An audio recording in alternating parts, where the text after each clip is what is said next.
Hey everybody! So I posted my first video yesterday, and I actually got a pretty good response to it. And people were asking me to make more, so I was like, well, alright, if you say so. So um, I am going to warn you about this video because this is something that I am very, very passionate about and that I get very excited about. So there will probably be a lot of talking with my hands and a lot of energy and everything, and so just be warned, okay? So I want to talk about something that my pastor has actually been talking about, and that is sharing the love of Christ with other people and not making excuses as to why we can't. So he was talking yesterday about how some people think that in order to share the love of Christ with people and to spread the gospel and everything, that you need to get out of the country and go to South Africa and go to India and everything. And sure, I mean, that is awesome. I mean, if you have the means to do that, and if you have the money to do that, and if you can do that, you feel called, you get out of the country and you go spread the word and shine your light on all those people in those countries, and that is okay. I'm not bashing that whatsoever. I'm saying that some of us, like me, who don't have the money to do that and whatnot, that shouldn't be an excuse as to why we can't spread the gospel and as to why we can't shine our light to other people. And it's just, we can be used right where we're at. Like my pastor was talking yesterday, and it's about a story in Mark. It's in Mark 5, what I'm talking about. And it talks about a man who was like possessed with all these demons, and then he saw Jesus and he ran up to Jesus, and Jesus freed the demons from him and sent them into these pigs, and the pigs ran into the water and whatever. But he was then in the story in Mark 5, it talks about how the man afterwards, he came up and he wanted to travel with Jesus, and he wanted to go with Jesus to share what he had done for him and to go tell everybody. But Jesus says to him in verse 19, go home, tell your own people, and tell them how much the Lord has done for you and how he has had mercy on you. Like, he literally told this dude to go home and go tell those people, because those are people who need to know. We think that it's just people in other countries who need to know Jesus, and in reality, there are people all around you who need it. Okay, they could be in your family, it could be at your work, it could be at your school, it could be at your church, it can be anywhere. I mean, you can be used right where you're at if you have no way of getting out, and sometimes we're called to do that. Okay, we're called to just shine our light wherever we're at. Like my favorite verse, like the one that I basically base my life off of, and I write it like on my hand and my wrist almost every day. Not right now because I just showered, but anyways, it's Matthew 5:14-16. It says, "You are the light of the world, a town built on a hill that cannot be hidden. Neither do people light a lamp and put it under a bowl. Instead, they put it on its stand, and it gives light to everyone in the house. In the same way, let your light shine before others, that they may see your good deeds and glorify your Father in heaven." So it's basically saying our faith and our joy and our happiness that God has given us, we aren't supposed to hide it. We are supposed to get it out there and put it so everybody can see it, and make it so like apparent that Jesus is in our life, and make it just so apparent that he is the reason behind our happiness. And my pastor also talks about how people should be able to make the connection from our happiness to Jesus, and that Jesus is the reason for our happiness.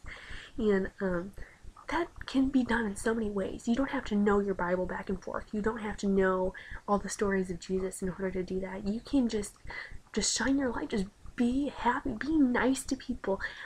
Say hi to a random person walking on the street. Walk with somebody and just start talking to them, being nice to them. Maybe bringing up God is an awesome thing. I'm not saying don't do that. I'm just saying that you don't need to know everything about the Bible in order to share the love of Christ. And some people will think you're a freak, okay? I mean, I talk to random people on a constant basis, and I'm sure that many of them think I'm a freak. But the Bible even says that, I actually have the verse. It says, it is in Matthew 5:10. It said, "Blessed are those who are persecuted because of righteousness, for theirs is the kingdom of heaven."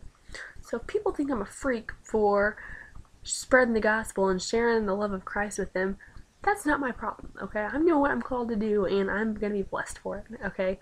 So just don't let your light be hidden. If it is inside of you, it's in there for a reason, and you're not supposed to be hidden. Like you're on the top of a hill. You're sitting on a hill. You can't be hidden. Christ is. You can't take the Jesus out of us. I mean, he's in there. He wants you to just share him with everybody, and it's so exciting. I'm probably rambling really bad, but it's just a really exciting thing. So never think that you can't be used where you are. Don't think that just because you are stuck in your little town of 700 that you can't be able, you can't share the love of Christ. Maybe, maybe you're used. Maybe you're the one person in there who has the brightest light out of all those 700 people, and Jesus is wanting you to go out and share it with all the people in your town. Okay? Just doing nice things. Like, if you're kind of nervous about it, even little things like leaving a note for your waitress on the napkin by their tip, saying like, hey, you did a really good job, thank you for the service, and write a little Bible verse on there and say, have a blessed day, and just leave, okay? You don't, because, I mean, it's not like we're doing it to get the glory for ourselves, so even if you don't understand again, it doesn't matter, and we need to make people want what we have. We need to make people want our joy and want to be as happy as we are. I mean, like I said, people have probably thought I'm a freak, like, why is this chick talking to me right now? But then other people may be like, oh my gosh, why is she so happy? I want to be that happy. Why can't I be that happy? And I need to make it apparent that it's because of Jesus, and it's because of what he's done for me, and all the love and the mercy and the grace that he's shown me, and how awesome it is. That's just what we need to do. That's what we're called to do. And I just really thought that it was really important to get out there and to tell everybody, because I know that it hit me, and so I couldn't wait anymore. I needed to tell everybody what I just learned, and I really hope that God has maybe used me to help you guys a little bit, because I know I've actually had a couple people who have been talking to me on Twitter about how they feel like they don't know what their calling is, like they feel like they want to be a missionary, they want to do that, but they feel like God's pulling them in another direction. And I totally get what you're saying. I'm confused about my calling at the moment, but we just need to know that God has placed us where we are for a reason, and we will be where we need to be. And he has us. He has a plan, guys. He knows what he's doing, okay? So can't doubt him, even though we're human, so we're going to. But I hope that maybe I helped you guys out a little bit, and I hope everybody has a great day, and I will talk to you guys whenever I have something else exciting that I want to share with you guys. And like I said, I apologize for all of my hand motions and all the pep, I guess that you could say, that has been thrown at you within the past 8 minutes. So I will talk to you guys later, and tweet me or something, or comment on here if I ever say something wrong and you guys disagree with me. Just tell me, because I might be wrong. I don't know everything, so just let me know and comment on this, or tweet me or something. And other than that, I will talk to you guys later, and I hope everybody has a great day. And well, that's about it. Bye.